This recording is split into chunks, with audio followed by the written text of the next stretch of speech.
উত্তরের আহ্বায়ক সকল সদস্য দুটি আলু শফিকুল হাসান রতন সদস্য অভিনেতাও মডেল অনেকে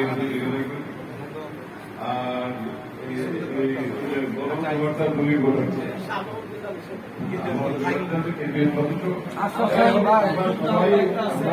মানে সময়ের স্বল্পতার কারণে আর এক সময় আমরা সবাই নামে বসে অনেক বার্তা দিব সেখানে আমরা মনে করি যে জিয়া রহমানকে আমাদের জানার প্রয়োজন আছে বর্তমান আমরা যারা জিয়া রহমান থেকে যে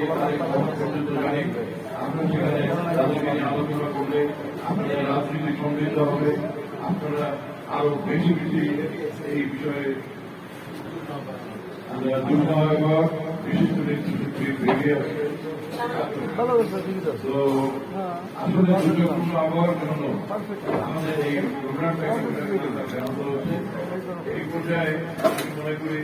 যে আমরা সবাই দোয়া করবো জওয়ান পরিবারের জন্য আল্লাহ যেন তাদেরকে সুস্থ রাখেন এবং এই দেশের দায়িত্বভার জনগণের ভোট নিয়ে এবং ভোটের অধিকার আদায় করে ভোট নিয়ে যদি জনগণ দায়িত্ব অর্পণ করে আমি মনে করি যে আমরা আবার একটা নতুন বাংলাদেশ পাবো যে বাংলাদেশে কোনো ভেদাভেদ যে বাংলাদেশে অর্থনৈতিক মুক্তি হবে রাজনৈতিক মুক্তি হবে সাংস্কৃতিক মুক্তি হবে এবং আমরা সবাই মিলে ভালো থাকবো এবং এই দেশটাকে নতুন করে সমস্ত মানুষকে বিশেষ করে মানুষকে নিয়ে আমরা গড়ে তুলব। ধন্যবাদ সবাইকে আজকের এই অনুষ্ঠান করার জন্য আর একটা কথা বলি যে এই ঘটনার সঙ্গে সদস্য নেতৃত্বের আমাদের সদস্য পরিচালক আমাদের জাসুসের অন্যতম একজন যোগ্য মান্য নাসিরুদ্দিন বিনোদ ও মন্ত্রী সাহেবের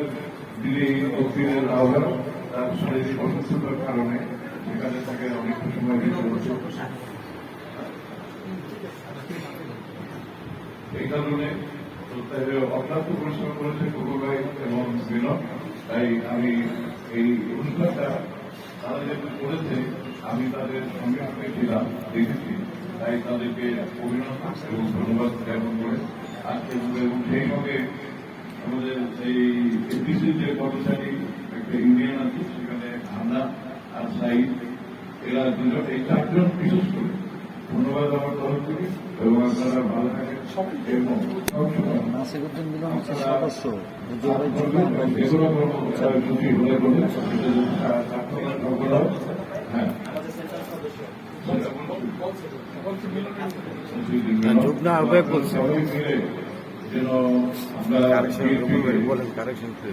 আসলেই আমাদের নেতা যে সমস্ত এখন রাজনীতির কথা বলে সেগুলো সব বলবো আলোচনা করবো ধন্যবাদ সবাইকে।